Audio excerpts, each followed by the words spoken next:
Steve Jones here with the Hardscape channel. I've got with me Vince Edwards from Whitacre Greer Brick. Vince, welcome. Thank you.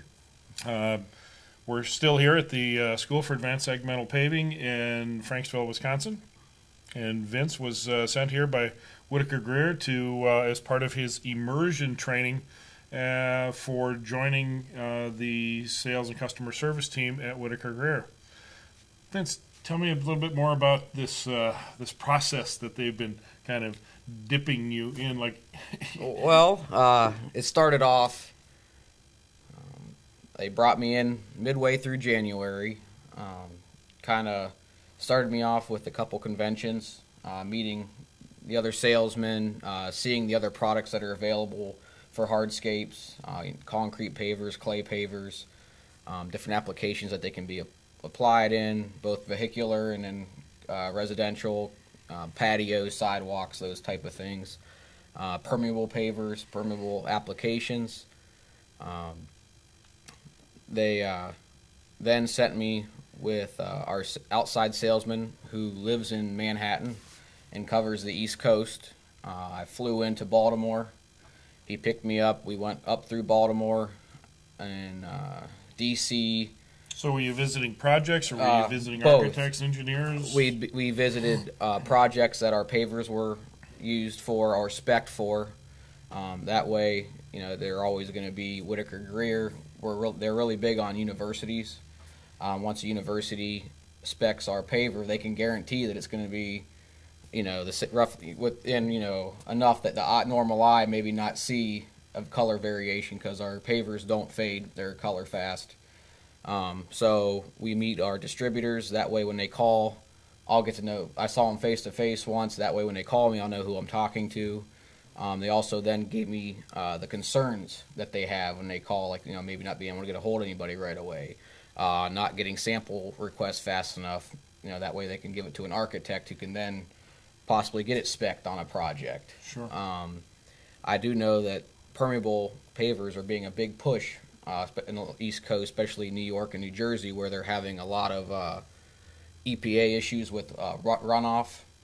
And then this way, you know, if you have, say, a 3,000 square foot area that wasn't going to be permeable, was the drain system or sewer system they're going to be able to handle that? Yes or no? And then if it's not, then they'll figure out, you know, with the permeable base. So it's a big push with that along the East Coast. When I was traveling in Ohio through the Midwest area with another one of our salesmen, it's not as big right there yet. A lot of them are still going with a normal 4x8 paver.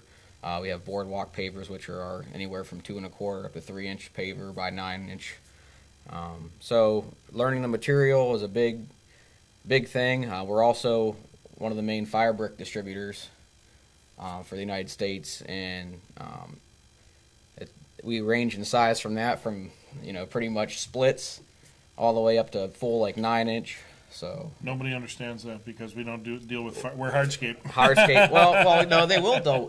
The outdoor patio. You know yes. what? You're absolutely right. And, because with the outdoor fireplaces and the kitchens that they're putting in these days, you're absolutely. And yes. forgive me because I forgot about that part. Yeah. It is it's part of our hardscape growth industry, is that outdoor environment area where they're putting in all these massive these ovens and stuff. And that's where we think a lot of our fire brick are going now, especially our splits. You know, a customer comes in, average guy or whatever. What's a split? A split is a half of a straight paver. So if say our paver is 9 by 3, our split would be 9 by 1.5. Okay. So that they're thinner, and then you don't need, you know, like for outside fireplace. Yep. You know, if you're just doing a circle, not the full chimney. Fire rock makes like the chimneys that pretty much they call it almost like lick and stick.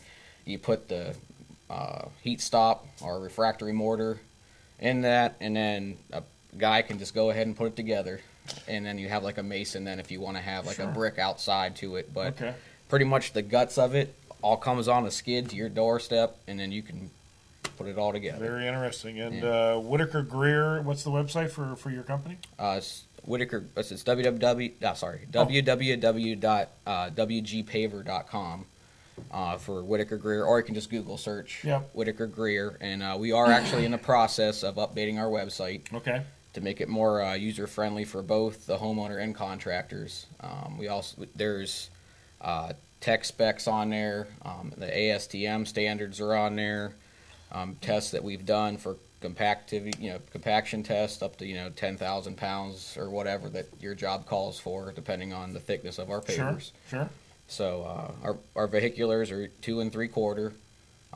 Sometimes we can do a 3-inch, but obviously that's more money and it takes a little bit more time, and your lead time on those are longer because you have to change the presses and the boxes that they go in. Well, that's great. That's very enlightening. Thank you so much, Vince, and we hope to get you back to the school here in just a moment, and we'll do another. We'll ask you a few questions on education here in just a moment. Okay. Thank you.